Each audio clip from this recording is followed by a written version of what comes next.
for joining us for today's webinar. So today's webinar is on interpretation of kidney biopsy.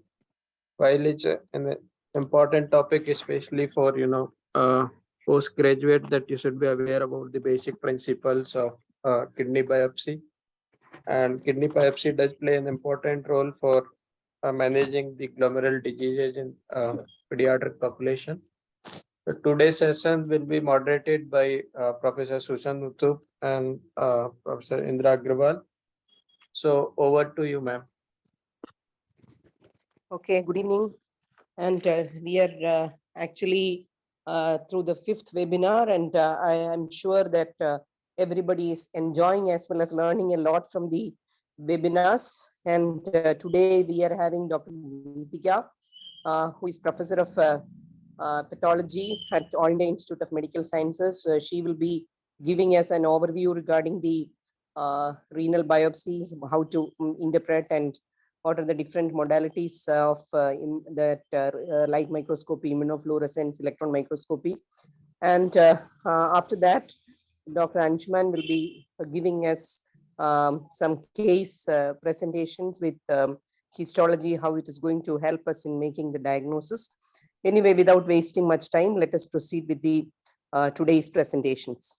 Thank you. Yeah, just a word from me. Today is a very important topic, as we said, already described. We don't often discuss these in a lot of meetings. So I think it will be especially Dr. Geetika's session where we actually discuss all the basics of biopsies. I'm sure it will be a very interesting session for everybody, and there's a lot to learn. And then Anshuman will actually show us some interpretation and application of biopsies and how do we approach it. So yes, let's move on, and over to Geetika. Thank you so much, Dr. Indra and Dr. Susan, and thank you to the organizers for calling me in to talk about something that I love to talk about all the time. So I have 30 minutes and I'm just going to introduce to you a little bit about the kidney biopsy.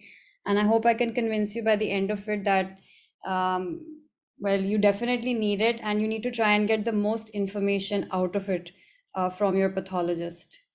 So unlike in other areas of pathology, the approach to diagnosis on a kidney biopsy is very multi-step or multimodal. And to reach a diagnosis, we need 3 sorts of investigations to be done on the tissue, which is light microscopy, immunofluorescence, as well as electron microscopy. So this sets us apart, from all my other colleagues in pathology per se, because for me to reach a good diagnosis, I need to look at that tissue in 3 ways. And of course, clinical input, because without clinical input, no renal pathologist can give you a good diagnosis. And from the nephrology side, adequate sampling, of course, is paramount because that will determine how good our report is. So to ensure sample adequacy, there are 2 ways in which we usually function. One option is that the blind approach, which I know that even now in most centers in India, would be happening, wherein you go in your standard ultrasound guided approach to the kidney and you take your course, usually at least 2 cores, and send it to your pathologist. So the recommendations from the Renal Pathology Society are that if you get 2 blind cores and even the pathologist is not looking at that tissue, then you can try and dissect it out to ensure that you're at least getting glomeruli in all for all 3 investigations. So you're just trying to increase the probability. How do you do that? You would take your first core, for example, cut off the ends, not more than 1 to 2 mm, and put it in the fixative for EM, and do that for both the cores. And then for LM and IF, you can see they've switched. So you go, for example, right to left for LM and then the other bit for IF, and for the other core, you go opposite. So all you're trying to do is increase your probability that you've picked up glomeruli, both in the tissue for light microscopy and immunofluorescence, and so that you can get to a good diagnosis. However, option 2, which was to visualize the core. So once you take the biopsy, to take that fresh unfixed tissue and put it under some form of visualization, which could be a simple microscope, a regular microscope, a hand lens even can be effective. With a good light source and even a smartphone. So there is a paper out there where a smartphone, like you use your iPhone camera and you really shine on to that fresh tissue. And what are you looking for? You're looking for these red dots. So if you can see my arrow there, these red dots are actually the blood-filled glomeruli versus these sort of red striations here, which would represent medullary tissue. So if you've gone in twice or thrice and each time you check your tissue, you would be very confident when you're sending your tissue off to the pathologist that you have got glomeruli, and so you will be able to get a complete diagnosis. The caveats here, which you can think of, which I can think of when this is a little difficult, is particularly when patients are more end stage and there is more fibrosis and too much of global sclerosis has already happened in the glomeruli, wherein then you will not really get those red dots. So that is sometimes a problem. But medulla is a very easy pickup when you look at these striations. And the usual gauge that is used for native is 16G, and for transplant, a thinner needle of 18G. So once you've got your tissue out and ideally you've already had a look at it and now you know it has glomeruli, you want to divide it into or put separate cores for light microscopy, IF and EM, and you should know the solutions that you need to put it in. For light microscopy, you want to put it in 10% neutral buffered formalin solution. For IF, you can put it in normal saline, which is what we do. We are an institutional practice. So it's not a lot of distance from the biopsy site to the pathology lab. So normal saline works. And this could be either in a vial or in a well-soaked gauze, like really dripping wet gauze. Or if you are in a faraway situation wherein the biopsy is happening at site A and site B is very far away where the tissue needs to go, you can use a transport media. So remember here, we're still, the tissue is not fixed. Even the transport media, it's a transport media, it's not a fixative. For electron microscopy, the fixative is 2.5% glutaraldehyde at 4 degrees C. So it should be fridge cold glutaraldehyde in a vial. And like I showed you, the EM tissue really needs to be very tiny. So if you send a long core for EM, a 1 centimeter core for EM, all that happens is that it slows down the fixation. So you will not get as good morphology as if you give us small bits. 2 mm bit tissue bits are what are recommended. So what are the other pointers? Since you're postgraduates and maybe fellows, this is what we talk to our colleagues about, that it's always good to smell the fixative just to be sure that you're putting the right tissue in the right core as you have planned. And sometimes what happens is that the vial actually has saline and outside it's written LM for light microscopy. So we're going to get unfixed tissue when we need fixed tissue for light microscopy. So it's a good idea to smell your fixative. Both formalin and glutaraldehyde are very pungent and you will immediately know that you've put the tissue in the right place. Secondly, never place tissue on any form of dry gauze or cotton. Those fibers stick to the tissue and it really interferes with their processing and cutting. Tissue that floats in fluid is fat. So if you put tissue in and you're not sure what that tissue is and you've not been able to have a look, if it is floating to the surface, that is most likely just your perirenal fat and you don't have an adequate sample. White thready tissue, usually attached to a good core or sometimes separate if you've really gone too superficial, that is capsular connective tissue. And that means you've not gotten into the parenchyma proper. So these are the things that you can look out for when you're performing the kidney biopsy. Now it's reached the lab and we now need to start processing it in 3 ways. So what do we do for light microscopy? We would run it through a standard fixation protocol, which is what all pathology samples get through. And you would get a formalin fixed tissue, which is then paraffin embedded. In kidney, we go for thinner sections and they're very thin 3 micron sections. And I'll talk to you why that happens and why it's so important that you are getting the right thickness for interpretation. And we take multiple sections at outset. We will run special stains in all cases and we will be looking at 4 compartments. So let's look at the stains. What are the 4 standard stains run on every renal biopsy? The first is hematoxylin and eosin. This is your standard stain. This is what a kidney biopsy would look like. That's a glomerulus. And then you've got proximal convoluted tubules there. That's a distal convoluted tubule with more cuboidal packed cells, less cytoplasm. And you've got some vascular profiles here as well. So that's an H&E stain. It's good. This is the first stain that any pathologist will get. And this is where your rapid opinions would be coming on from this stain itself. The next special stain is periodic acid shifts or PAS stain. Now, and the PAS, it looks a little bit like H&E, but how do you know it's different? It's got this much more pinker look. and that highlights the basement membranes. So these basement membranes are both of the glomerular basement membrane, the tubular basement membrane, and even the Bowman's capsule.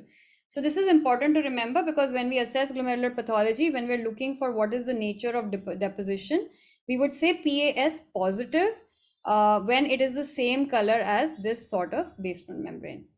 PAS is also very, very good for assessing the mesangial matrix, which also gives us a nice pink color, and immune complexes, which are also pink in color. So that's a PAS stain.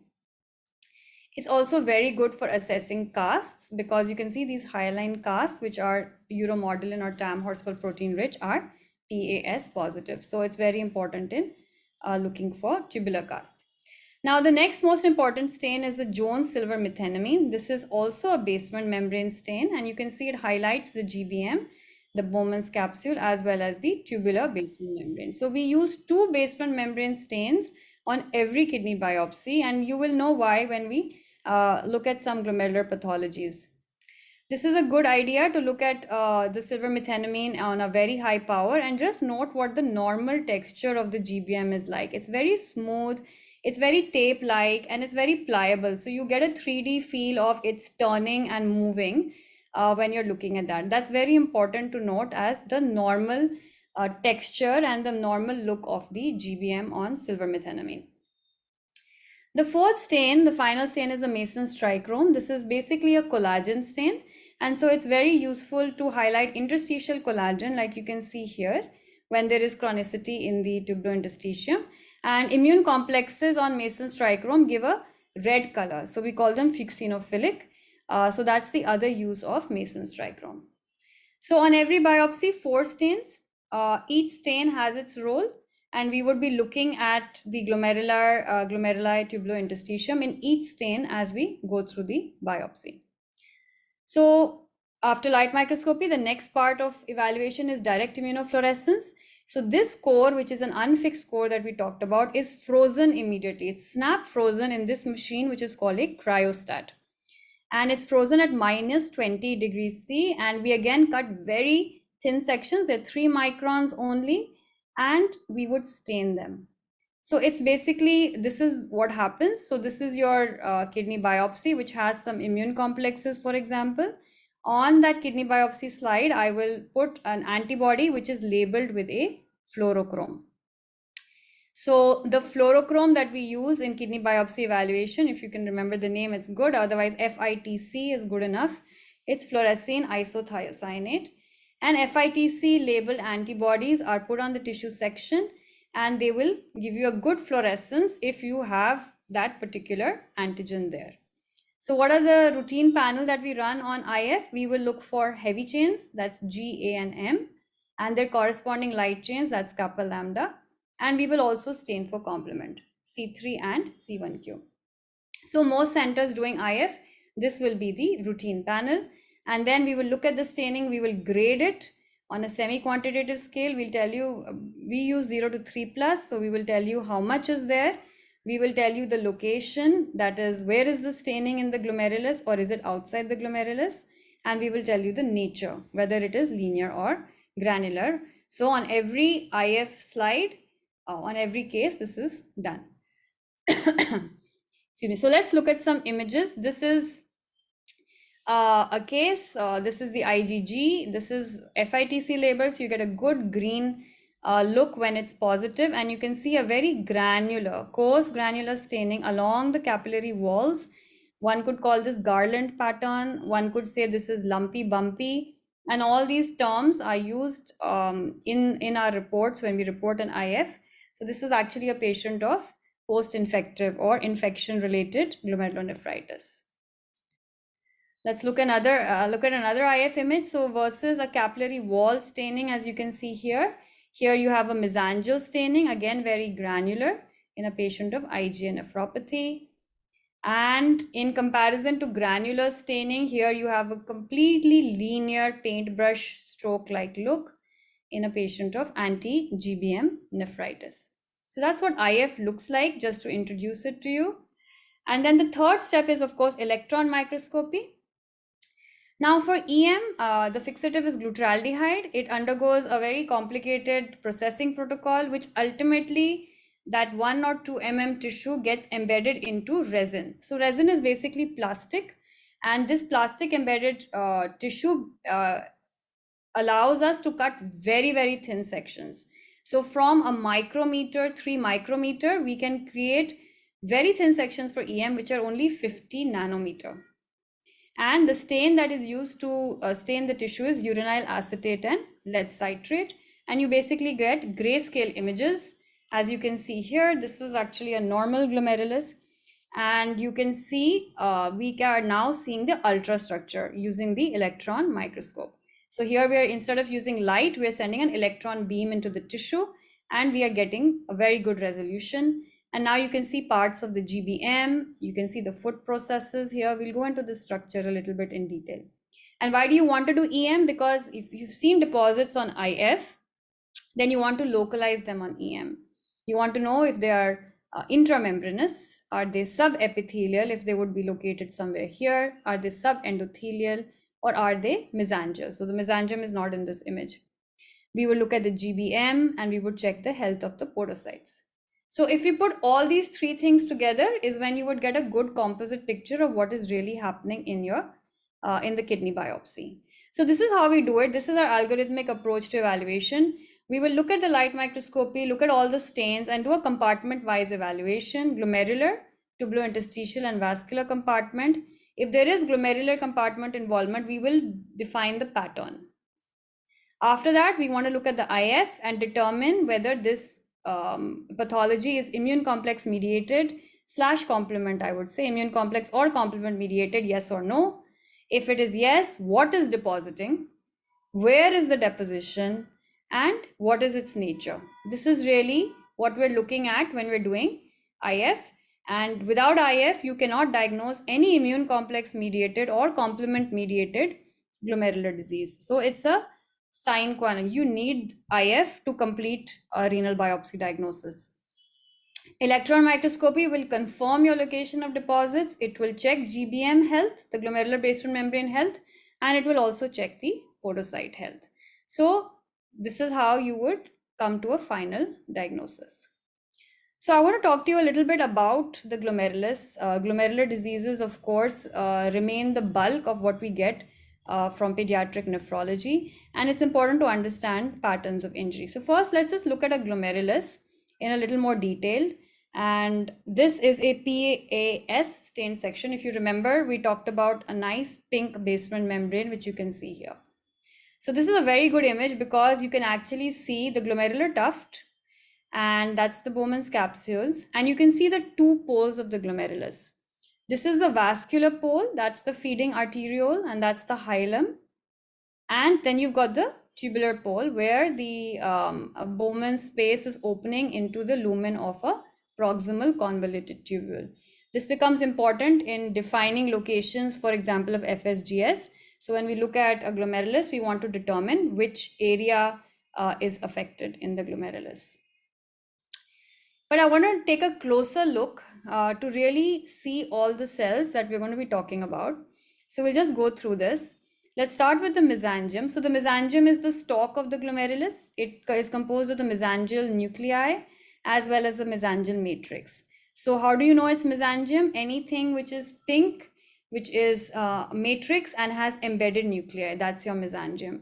You won't see it, you won't see every space in the same way. For example, this is a mesangial space where maybe I can see 1 nucleus here. This is also a mesangial space, and maybe that's 1 nucleus there. But that's the mesangium. Now, emanating from the mesangium, you're going to now see capillary loops. You'll see multiple loops. And the cell which is lining the capillary loop is your endothelial cell. So I've marked one here. And you can see it's a little spindly and flattened out within the capillary wall. After that, so you've got mesangial cell, you've got endothelial cell. Then you have the visceral epithelial cell, which is the podocyte. So it's the biggest cell you can see. You can see these nuclei here. These are all visceral epithelial cells. And they are floating really in the Bowman space. So this in the urinary space, these cells would be floating, but they're sending processes down onto the GBM here. So that's the visceral epithelial cell. And the fourth cell is the parietal epithelial cell, which are again a little flattened cells, and they are lining the Bowman's capsule. This becomes very important when we talk about patterns of injury. So if I want to put it in a pictorial form, what we're really seeing is the filtration barrier per se, and you can see it on light microscopy to some extent. And how would the filtration barrier be running? This is the blood in the capillary lumen, and then this would be the endothelial cell, which is leaving, has long cytoplasmic processes with fenestra, which is the first step of the filtration barrier. You would then have the glomerular basement membrane with its 3 layers. And then the last part, but the most important in the filtration barrier really, is the foot processes, which are laid down by the podocyte or visceral epithelial cell. And actually between 2 podocytes, you have this slit diaphragm that I'm sure you've heard about, which has predominantly nephrin and podocin there. So that's really your filtration barrier that you're seeing. And then you've got your mesangial nuclei embedded in mesangial matrix. So that's the glomerulus. Now, once we know what a glomerulus looks like, we know what are the parts of the glomerulus, we now need to understand injury patterns. And I want to very broadly divide them. These are not 100% clear divisions, but it's a good way to remember how diseases work and what they look like on the biopsy.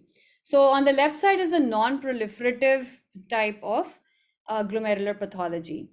These non-proliferative glomerular pathologies are commonly associated with a proteinuric and maybe nephrotic syndrome sort of picture. The classical histologies described in this would be minimal change disease, focal and segmental glomerulosclerosis, I'm sure you've heard of these terms before, and membranous nephropathy. These are non-proliferative. Cells are not increasing. They are not cellular, hypercellular looking glomeruli on histology. When you go to IF, MCD and FSGS are negative. There is no immune complex mediated issue over here. Membranous nephropathy, however, does have immune complexes, and we'll see them. But what I want to highlight here is that, and you'll see it on EM, the issue is more with the podocytes, right? The issue is with the podocytes or the podocytic aspect, which is the subepithelial aspect of the glomerulus. So if you've got a podocytic issue, or if you've got immune complexes on the subepithelial podocytic aspect of the glomerulus, these patients are going to have heavy proteinuria, because we talked about it. Podocytes are the most important component of the filtration barrier, and they will have heavy proteinurias, and they will not be proliferative. So that's my non-proliferative part of it. Let's look at the other side, the proliferative. The proliferative glomerular diseases, where you see a lot of cells, they clinically present more with hematuria, milder proteinurias, or we could say full-blown nephritic syndrome. And on histology, I can give you examples, and they're very descriptive in terms of how we call them. So you could have diffuse proliferative, you could have mesangioproliferative, you could have membranoproliferative, or you could have crescentic. And we'll talk about what is really proliferating in this. When you go to IF, most of these diseases are immune complex or complement mediated. You are more likely to get an IF positivity. I'll keep an exception here, which is the ANCA GN, so that's kind of somewhere in the middle. And we know it is post-immune. So we'll just keep an exception there. On EM, you will see the deposits which will correspond to your IF. They are not going to be purely on the subepithelial side. There is always going to be a subendothelial and mesangial component. So this is an easy way to remember. Again, here the exception is ANCA GN. One more exception important for the pediatric age group is a non-proliferative pattern of glomerular injury presenting predominantly with hematuria. In that situation, always think of basement membrane abnormalities, a collagenopathy like Alport syndrome. So let's look at some patterns and see if we can make it simpler.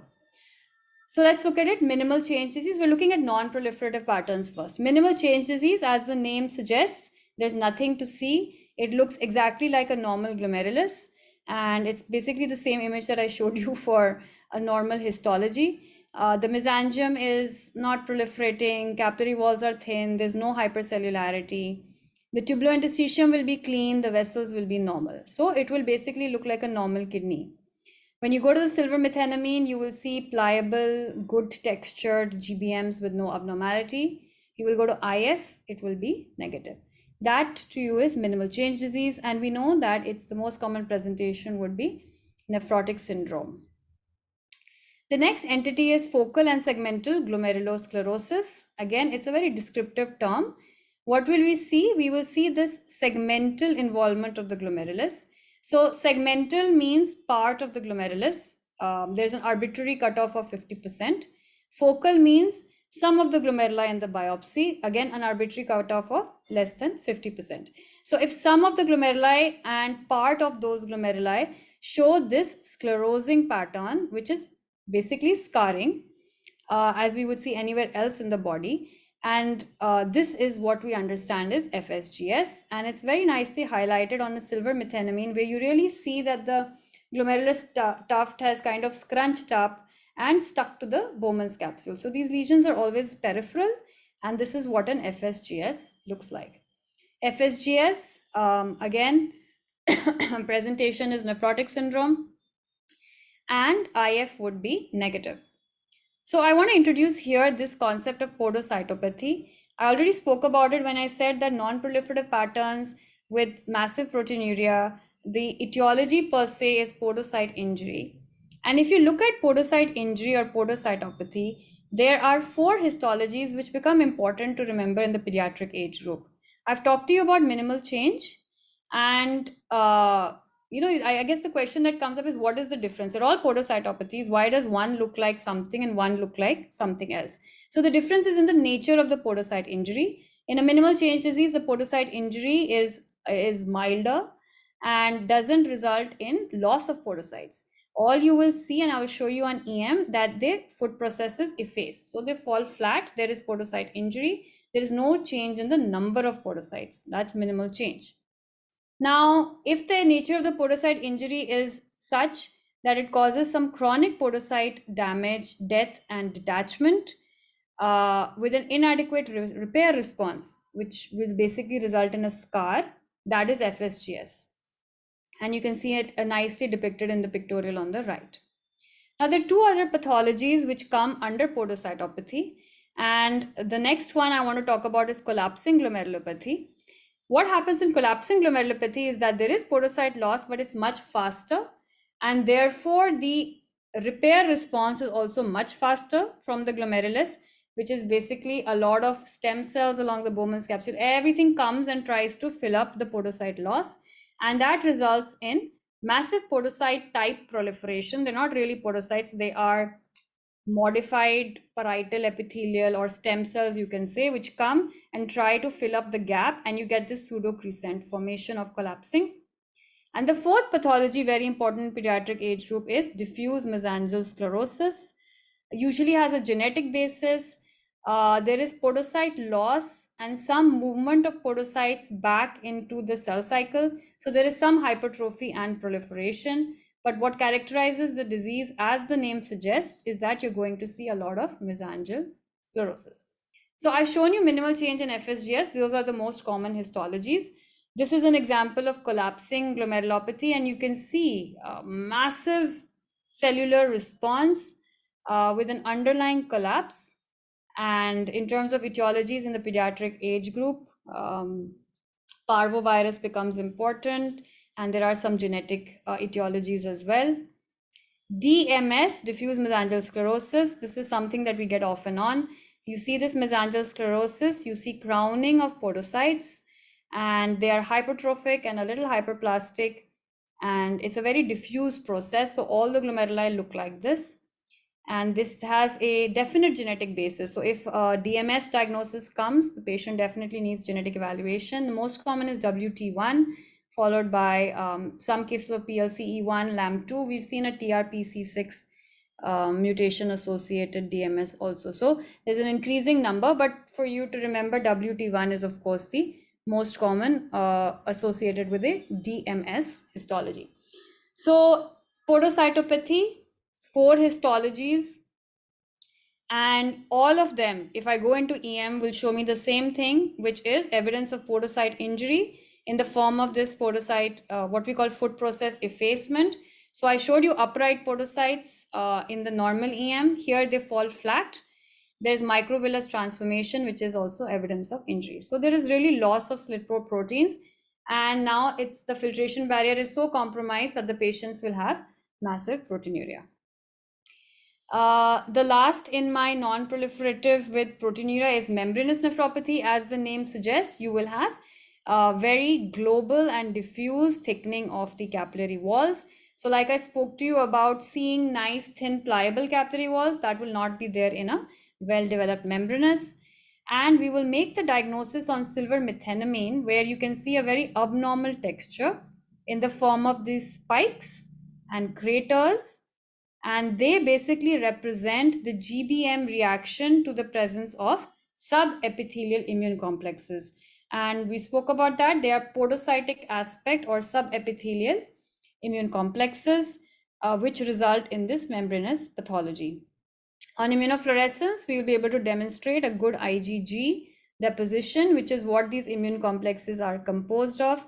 And when we go to electron microscopy, just to orient you, this is the endothelial side of this capillary loop. This is the epithelial side of the capillary loop. And you can see these electron dense deposits very regularly placed. And these are the spikes, the GBM reaction to them. And that confirms your membranous histology.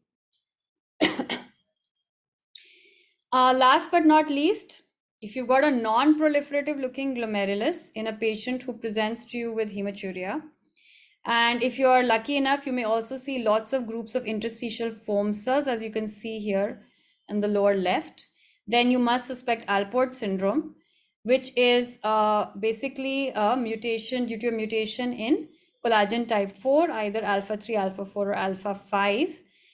It will be negative on IF. This is not immune complex mediated, and it will be diagnosed on electron microscopy. You will see this GBM is very abnormal. It's not showing you good 3 layers.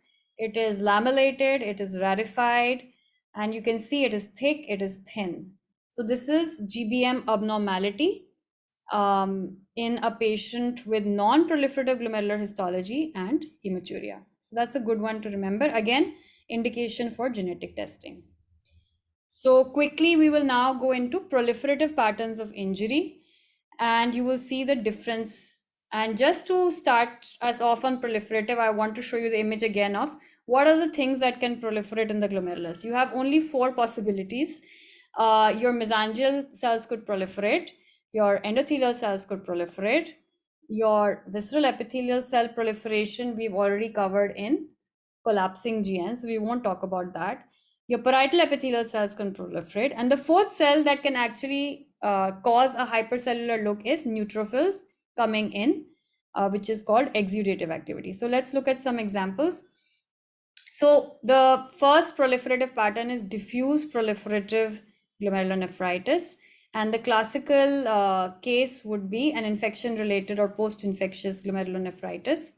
And this on the left is an H&E image, and you can see how different this glomerulus is looking from a normal glomerulus. It is bloodless, it is hypercellular. You can no longer make out really where is the mesangium, where are the capillary walls. And on this silver methenamine, you can still get some idea that these are the capillary walls, the GBM, and within the capillaries, you have endocapillary hypercellularity. There are a lot of neutrophils, and wherever you can make out mesangium, there's also mesangial hypercellularity. So basically everything becomes hypercellular. But what is very important is to observe on the silver methenamine that the capillary wall is absolutely still thin and pliable. There is no remodeling of the capillary wall. If it remodels, then the pattern of injury changes. So at this point, DPGN is the histology pattern. The next proliferative pattern is membranoproliferative GN. How is it different? There is also proliferation, as you can see here. There is mesangial proliferation. You may get endocapillary proliferation also. You can get neutrophils. So till now, we are very much like a DPGN pattern. The only difference is, as the term suggests, there is membrane involvement and the membrane becomes thick. So the membrane thickens, and when you see it on silver methenamine, you understand that the thickening is due to reduplication, and you can see one GBM here and then a new GBM on the subendothelial aspect on the inner side. And you can see it here as well. That's the original GBM, and now you've got second GBM on the subendothelial aspect. So if we see this, our pattern of injury is MPGN, and how we look at MPGN and how we look at DPGN is absolutely different. So first step is pattern recognition.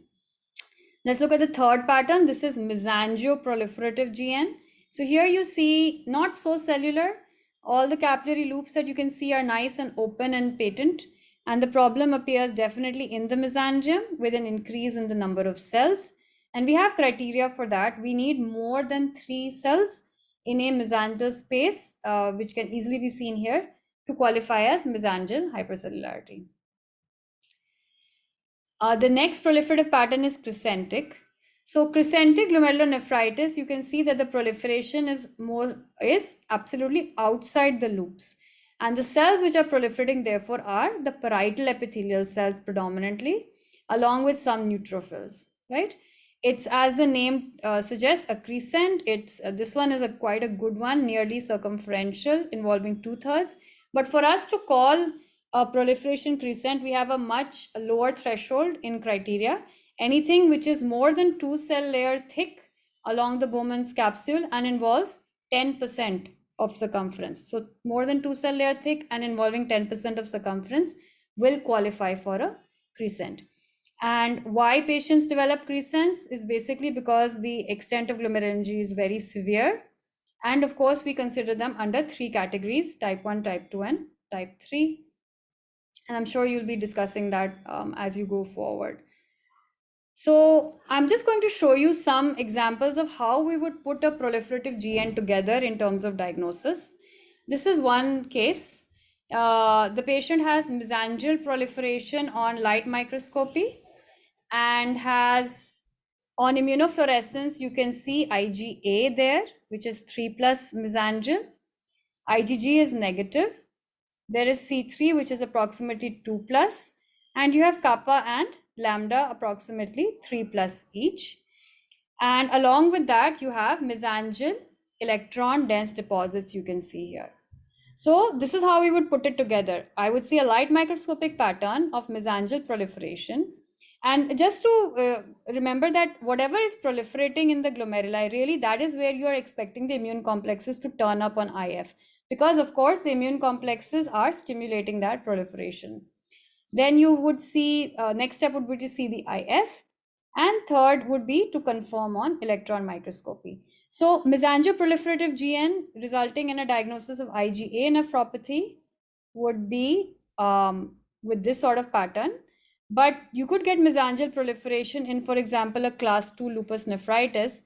And on LM, it would look the same, but on IF, your immunofluorescence panel would completely change and you would have different features on EM. So this is really how we would go about the diagnosis. Let's look at another case. Now, this is a patient, he could have a DPGN pattern or MPGN pattern. And on IF, we found only C3 there. So at this point, once I only have my IF, my diagnosis at this point would be C3 glomerulopathy.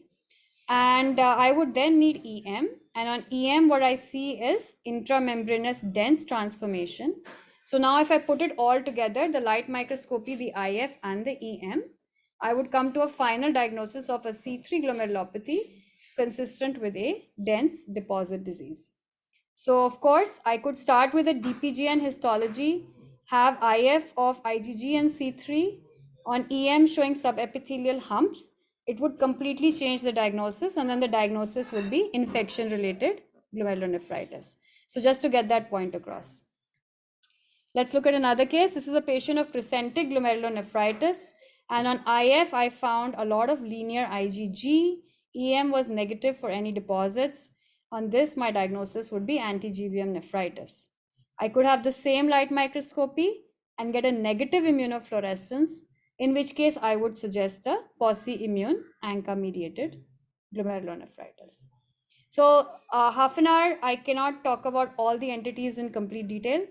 That needs a lot more time, but I hope I've been able to get the point across of how we really interpret the kidney biopsy.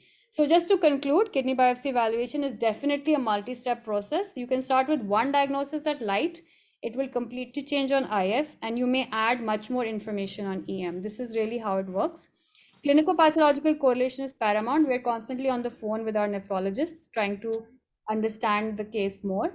And whoever is really interested in getting into a PNEF fellowship, we would encourage you to really come down and see the biopsies at the microscope with your pathologists. That's it. Thank you.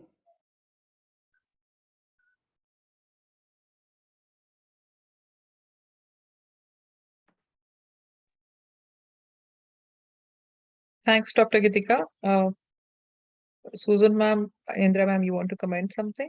Or we should go on to Dr. Anshuman? Yeah, we can move forward if Dr. Indra doesn't want to say something. Yeah, no, in the interest of time, I think let's move on. Yeah, okay then.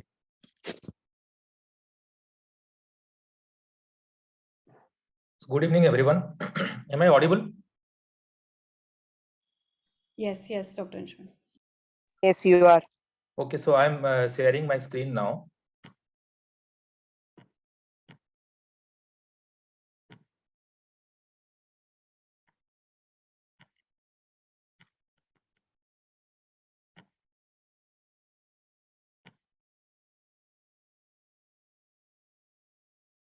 Is it visible? Yes, visible. Yes, please go Yes, on. Yeah. yes, Okay. please. So we will. So thank you, Dr. Gitika, for that excellent overview of the histological patterns. So I will try to correlate it clinically and discuss two very simple cases, and how can we predict what are we going to see in the biopsy as per the histological pattern that will guide us to reach to a diagnosis. This is very important because at the bedside we have to make differential diagnosis and write all the available clinical informations on the kidney biopsy form, so that it makes the life of the pathologist easy. And when you are going to see the biopsy yourself, you can discuss with the pathologist and come to a conclusion while seeing at the biopsies. So the first case is a 12-year boy. He presented with cola color urine for 5 days and followed by swelling over body for 3 days. The hematuria was painless and cola colored without clots, without any abdominal pain or dysuria. There was periorbital puffiness, which started more on the morning and gradually involving the whole body, that slowly involved the genitalia and also the abdomen. These symptoms followed an episode of fever and cough and cold, suggesting an viral infection or could be a bacterial infection, which lasted for 3-4 days. So it's a syninfectious kind of presentation. There is no history of headache, vomiting, convulsion, or altered sensorium, suggesting a history of hypertension. No history of breathlessness, jaundice, hematemesis, or myelina, ruling out a liver involvement. No history of rashes, arthralgia, or arthritis. These are the systemic symptoms always we should ask. And no history of epistaxis or hemoptysis, that are his symptoms of a severe kind of glomerulonephritis like ANCA vasculitis. So what is the syndromic diagnosis we are dealing with? When we make a syndromic diagnosis in a child in pediatric nephrology, we usually have these syndromes called acute nephritic syndrome, nephrotic syndrome, acute kidney injury, rapidly progressive renal failure, and chronic kidney disease. Looking at the child, looking at the history, is a very short history and a very healthy child without any symptoms before, presenting with gross hematuria and edema. So chronic kidney disease is less likely. Also, acute kidney injury could be present, but that could be a part of the syndrome, other syndrome like a acute nephritic syndrome. And rapidly progressive renal failure will be little longer in history, and it's usually is a diagnosis when we have something in the investigations also. So at this point of time, it could be an acute nephritic syndrome or a nephrotic syndrome. On examination, weight and height are within normal limits, but child had stage 2 hypertension. He had pallor, he had anasarca, and systems were absolutely normal. So after examination, what are we dealing with? Looks like it could be acute nephritic syndrome, and as the child also had genital edema and anasarca, it could be a part of nephrotic syndrome also. Coming to the investigations, urine routine showed 3+ albumin, that is nephrotic range proteinuria, plenty of RBCs, and 20 to 25 WBCs per high power field. Protein creatinine ratio was 2.94, again confirming nephrotic range proteinuria. To confirm the diagnosis of nephrotic syndrome, serum albumin was 1.9, so there was hypoalbuminemia, hypercholesterolemia. Also, there is azotemia, the creatinine of 1.2 milligram per deciliter. Mild anemia of 8.3 hemoglobin, high platelet count 5.49 lakhs, and with the bulky size of kidneys, both right kidney and left kidney of 9 centimeters. So what are we dealing with? So we have features of acute nephritic syndrome, also nephrotic syndrome, also there is acute kidney injury. So what is nephrotic syndrome and what is nephritic syndrome? If the child presents predominantly with edema and very few have hypertension, less than 10%, and less than 10% also have microscopic hematuria, they never had gross hematuria, then this clinical picture is consistent with nephrotic syndrome.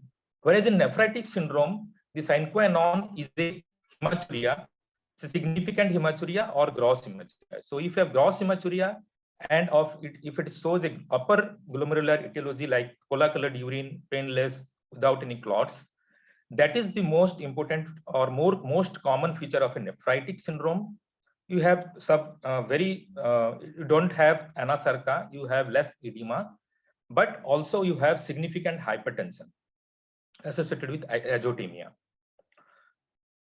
So this table also depicts the same thing. So edema is the predominant manifestation in nephrotic syndrome. You have nephrotic range proteinuria. Both have oliguria. However, in nephritic syndrome, oliguria precedes edema, and in nephrotic syndrome, oliguria follows edema. More importantly, hypoalbuminemia is present in nephrotic syndrome. And in nephritic syndrome, the most prominent manifestation is gross hematuria and hypertension. As Dr. Geetika suggested, and when we are dealing with gross hematuria, hypertension, fitting with a nephritic syndrome, we expect a proliferative glomerulonephritis in histopathology. What does proliferative mean? The cells are proliferating. The type of cells are endothelial cells, mesangial cells, then the parietal and visceral epithelial cells. They can proliferate and they give a picture of proliferative glomerulonephritis. Whereas if we see only edema and nephrotic syndrome presentation, then there is no inflammation happening. We are probably dealing with a podocytopathy, and that we expect a non-proliferative glomerulonephritis.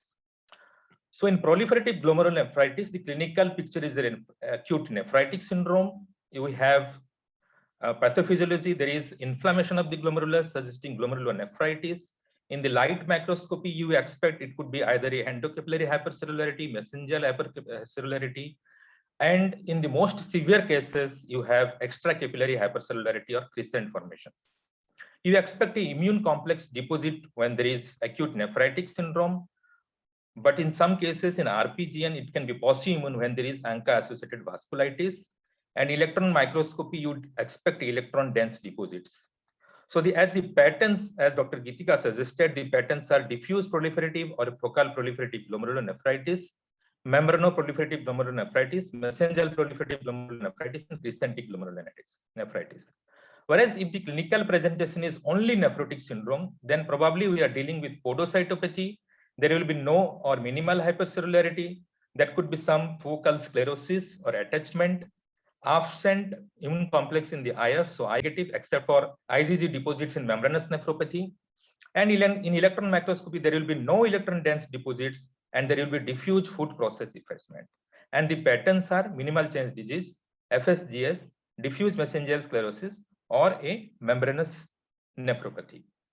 So as we saw, the glomerular syndromes that present, they usually represent a spectrum between a nephritic and a nephrotic presentation. These are the two ends of the spectrum. The nephritic, usually there is in the pathophysiology, you have inflammation, reactive cell proliferation, breaks in GVM, and in severe cases, you have crescent formation. You have proliferative glomerulonephritis. So gross hematuria is the predominant manifestation, and as you go towards the nephrotic spectrum, the hematuria part decreases, and the proteinuria is minimal in case of this nephritic syndrome, minimal or subnephrotic, which increases and becomes nephrotic range proteinuria in case of nephrotic syndrome. So the diseases though that present with nephritic syndrome are like post-streptococcal glomerulonephritis, MPGN, and small vessel vasculitis, and very severe cases, TGBM disease. And in the other spectrum of nephrotic syndrome, you have minimal change, FSGS, and membranous nephropathy. There are some diseases which can have both the presentation of nephritic syndrome and nephrotic syndrome, like IgA or lupus nephritis. So what investigations we should do? Usually we do a kidney functions test to find out the severity of kidney functions. But the most important is a complement analysis, which will tell us which will tell us the type of the etiology wise what are we dealing with in case of glomerulonephritis. And based on this complement analysis, we advise some other specific serological tests like ASLO, anti-GBM, lupus, ANA, dsDNA, etc. So we further went ahead and did a complement test that showed C3 of 24 milligram per deciliter, which is very low. Normal is 80, and C4 is 20.2 milligram per deciliter, that is normal. So we have a low C3 and a normal C4. So since the child presented with a very acute sort of history and infection, seen infectious kind of disease, infection-related glomerulonephritis is one of the differential diagnosis. ASLO titer was done, and that was negative. So if you look at the table,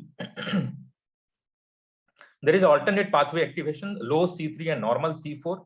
So the differential diagnosis here could be a post-infectious glomerulonephritis or other infection-related glomerulonephritis, or it could be a C3 glomerulopathy.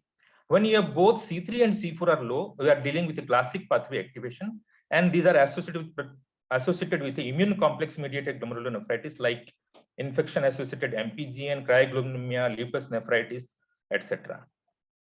When we have normal C3 and C4, then we are probably dealing with a posse-immune kind of disease, or where there is complements are not activated. Most common is the IgA nephropathy, HSV vasculitis, and ANCA-associated disease.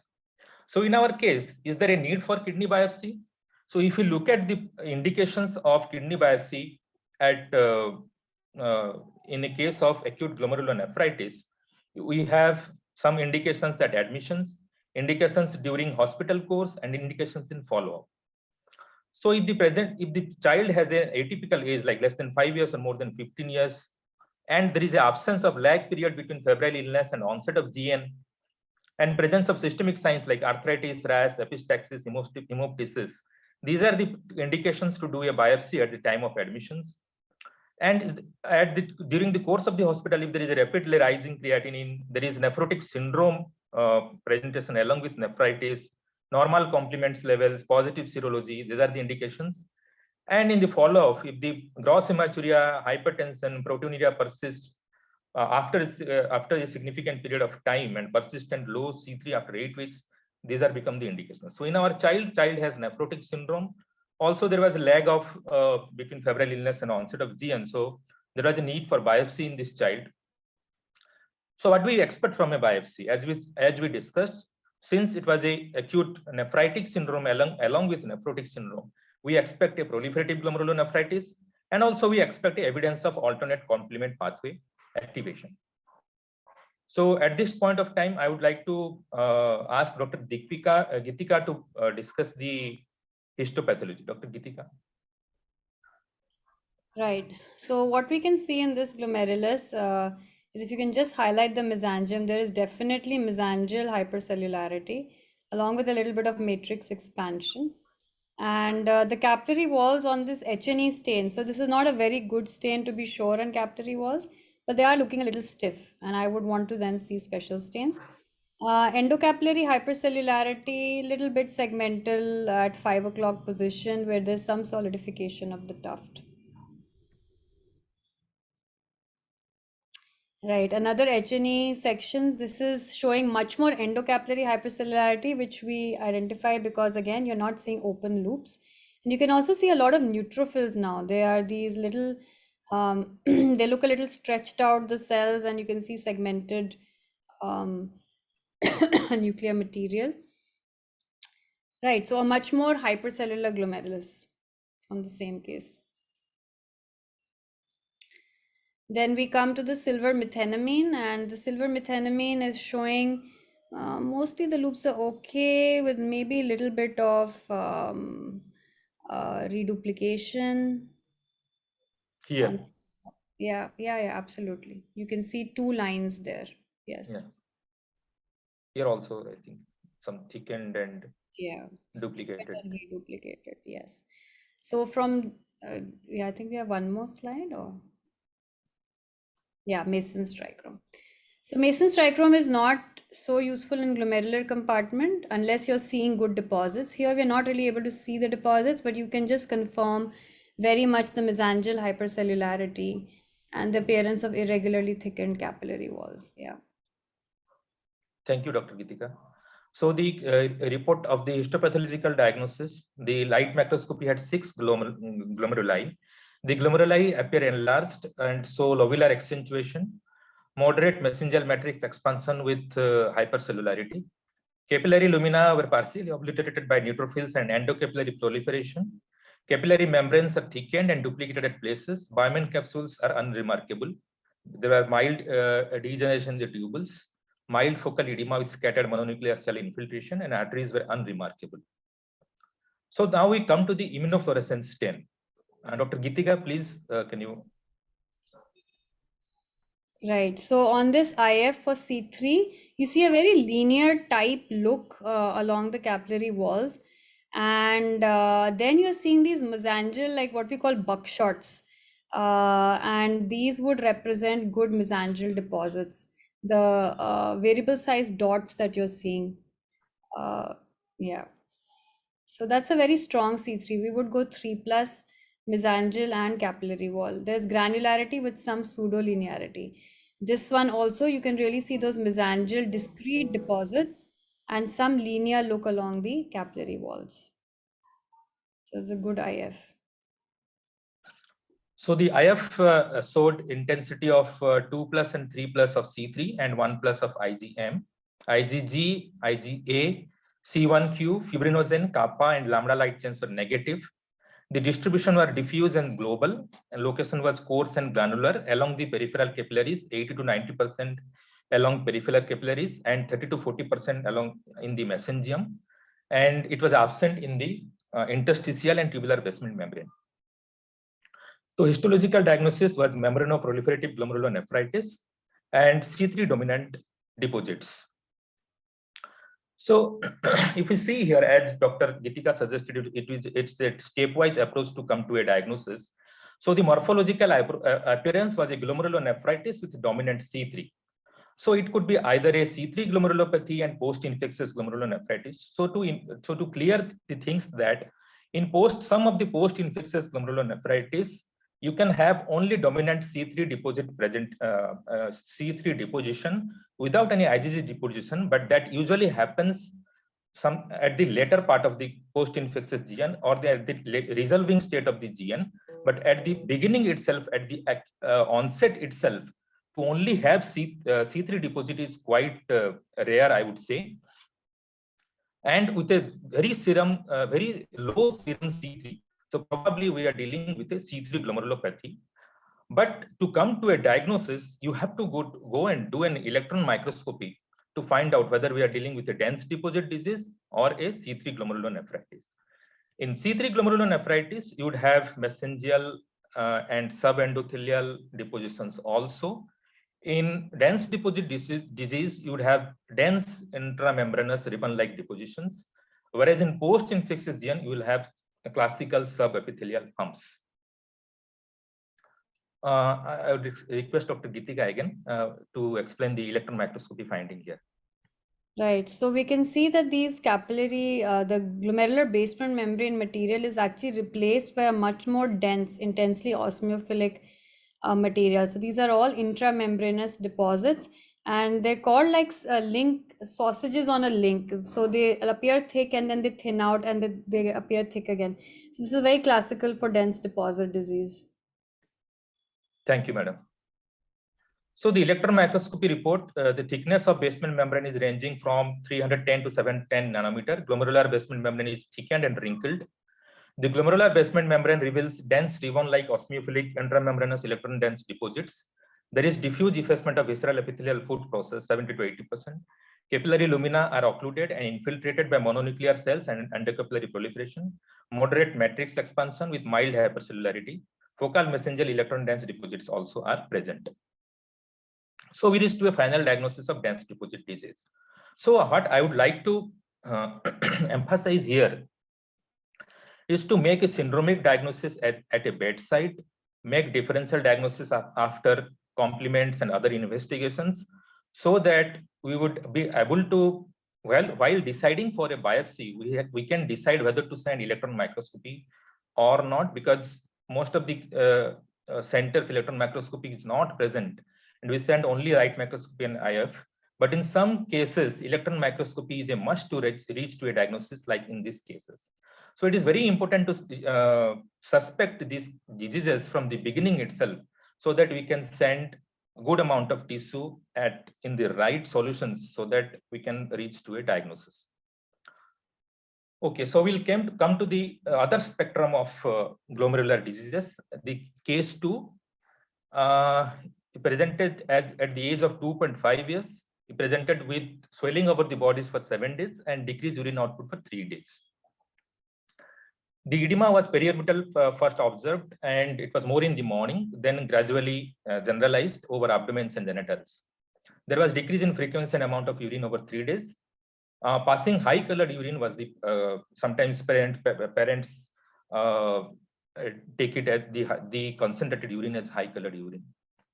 There is no history of hematuria, no history of headache, vomiting, blood vision, altered behavior, no history of rashes, joint pain, arthritis, no history of preceding or existing cough, cold, or febrile illness. So these are histories to rule out any presence of any nephritic picture. So as we see here, probably we are dealing with the syndromic diagnosis of a nephrotic syndrome here, because only edema was the presentation.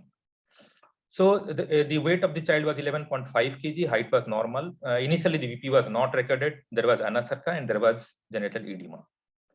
Urine routine confirmed a nephrotic range of proteinuria. There was low serum albumin and high cholesterol, confirming diagnosis of nephrotic syndrome, and serum creatinine was absolutely normal.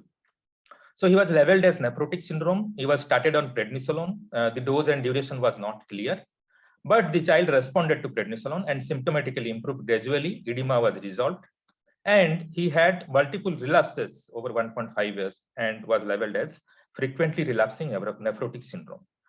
But as you know, subsequently at one episode, he became steroid resistant nephrotic syndrome, and biopsy was done. So when to do biopsy in the child with nephrotic syndrome? So if you have atypical features, so the atypical features, when a very young nephrotic syndrome like infantile onset nephrotic syndrome, or an adolescent like more than 10 to 12 years, or has atypical features in the sense that he has symptoms or signs of nephritic syndrome or investigation suggestive of nephritic syndrome, then these are the indications for biopsy, like hypertension and gross hematuria. And the most common indication is when there is no response to prednisolone, 2 milligram per kg daily for 6 weeks. So what do we expect from the biopsy at this point of time? Since it's a presentation of nephrotic syndrome, we expect a podocytopathy, we expect a non-proliferative glomerulonephritis, could be a minimal change disease, FSGS, or rarely a membranous nephropathy. I would again ask Dr. Geetika to explain this. Right, so this looks like a PAS stained section, and in this glomerulus here, you can see that this segment at 7 o'clock position is looking sclerosed. It's got a little bit of crowning of cells around it, not much. And the rest of the glomerulus is completely fine. The capillary walls are thin. There is no proliferation at all. So this would really be a classical focal and segmental glomerulosclerosis, and at a very NOS location. So we would go FSGS NOS. Thank you, madam. So I don't have picture of special stains here, but the IF was negative. So coming to the light microscopy, it had 11 glom. One glom shows segmental tuft sclerosis. There is mild mesangial matrix accentuation with mild hypercellularity. The capillary lumina are fairly open and are lined by membranes of normal thickness. Biome capsule is unremarkable. Tubules show mild degeneration. Occasional tubular lumina contain proteinaceous casts. Minimal fibrosis with scanty mononuclear cell infiltration in interstitiums. Arteries were unremarkable. IF was negative. We have sent an electron microscopy, but that is not yet ready. And so the diagnosis, as madam suggested, is a focal and segmental glomerulosclerosis, that is NOS variant associated with 5% of IFTA. So as we saw, in this case, it was a nephrotic syndrome, and as expected, it was either a minimal change or FSGS. Since it was steroid resistant, it turned out to be FSGS. So to summarize, the clinical glomerular syndromes range between spectrum of nephritic and the nephrotic syndrome. Nephritic syndrome is a manifestation of glomerulonephritis with an underlying proliferative histopathology. Presence of only nephrotic syndrome is a manifestation of podocytopathy with an underlying non-proliferative histopathology. And an effort should be made bedside to make a distinction between these two ends of a spectrum to make clinical pathological correlation easier. Thank you.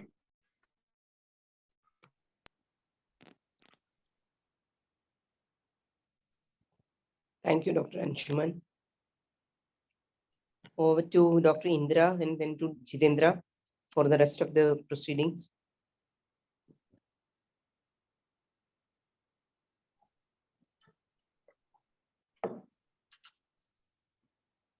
Are we going to, Jitendra, are you going to do the quiz first or the questions to be open the floor Ma'am, for will questions? do the quiz first. Meanwhile, participant can ask questions in Q&A section. Ankita, can you start the post-test, post-session Yes, quiz? I'm giving the link. The participants can register there.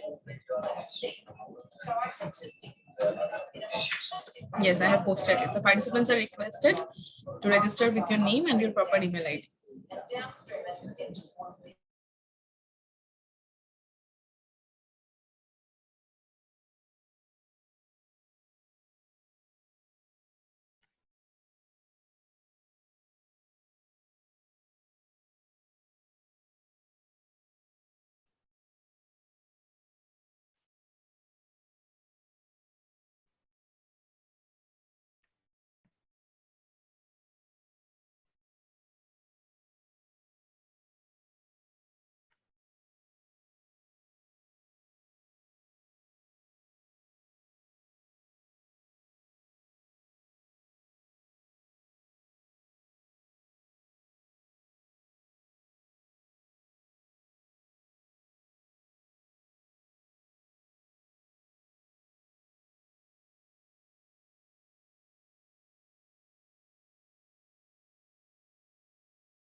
Shall we start now, sir? 76 participants, 77, 8 participants has registered till now.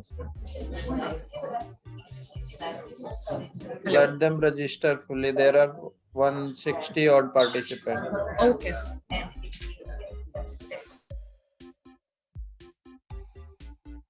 Ankita, just repost that link again one more time. Participants, please register on the link. Okay.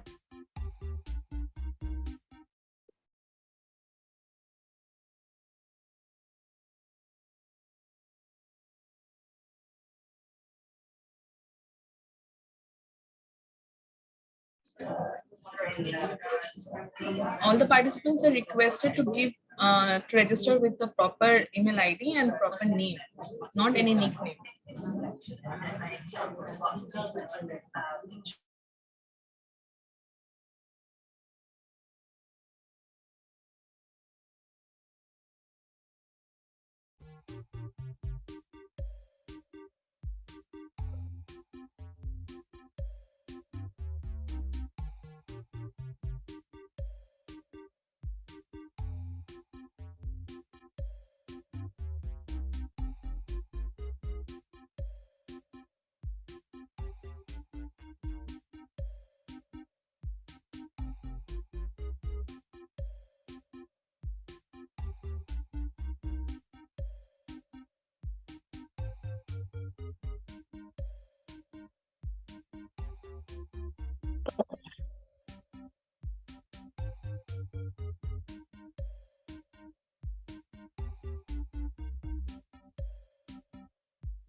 So I could say that there are many people who have joined with short Please names. start. Please start. There's hardly Yes, any everyone time. is requested to join with full name, please.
Thank you, everybody. And also thank you to the speakers, both Geetika for her very, very lucid and clear presentation with so many practical points, many of which we don't really pick out very easily from, our textbooks.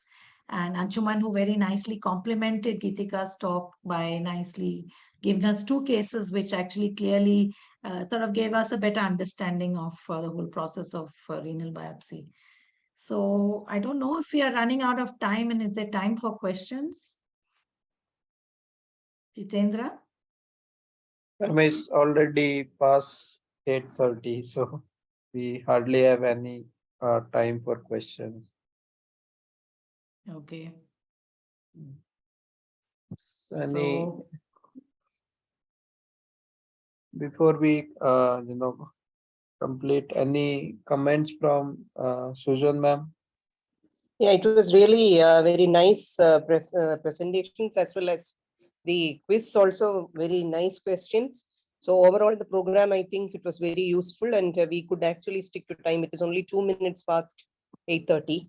So yeah, wishing all the best for all the students who are joining with us, and again, let us keep going in a very great manner. Aditi and Jitendra require a lot of applause, as well as the Geetika and Anshuman. And I think we can conclude today and meet you again next week. So our next session on 14th of April would be on genetics and childhood kidney diseases. So this session speaker would be Professor Anil Vasudevan from St. John's Medical College, Bengaluru, and cases would be discussed by Dr. Alpna Ori from Bombay. So with that, I'll conclude this session. Thank you so Thank much, you everyone. Thank to you for your all the valuable insights. speakers. Yes. Thank you so much. Thank you, everyone. Hoping to meet you again on this Any platform very comments? soon. Bhagat sir, any comments? Sir, I think it Has left already. just now. Okay. Yeah, Okay.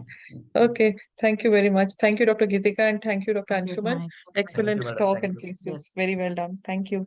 Thank you, madam. Thank you and Well, good you did night. really well on the quiz. Very interesting quiz format. I Okay. logged in as well. Thanks. Okay. And I didn't aced answer it maybe. any of the questions. Okay. but- Okay. Okay. Good. Okay. Okay. Thank you. Thank you, Thank everyone. you. Thank you so much, everyone. Thank you. We'll meet again on this Thank you. platform very soon for next sessions. So with all your permission, we are concluding the session over here. Yeah, thank you so Yes. much. Thank you, Thank Ankita. you. Thank you. Thank Bye. you. Thank you. Good Bye. night. Good night. Good night.